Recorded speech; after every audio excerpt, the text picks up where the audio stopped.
So, lalabas ulit ako.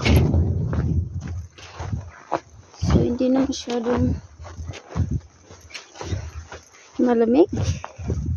Pupunta ako ng palengke. Groceryhan ay isugo ko.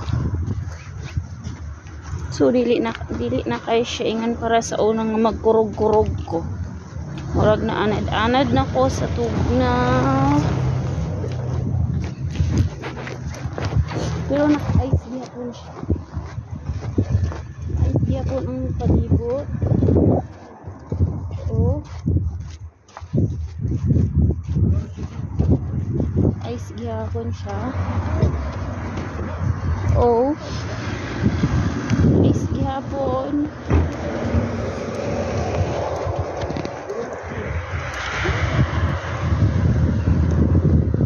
Mugahi gihapon ni mong naong.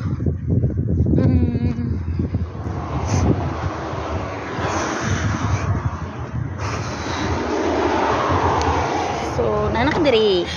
Push.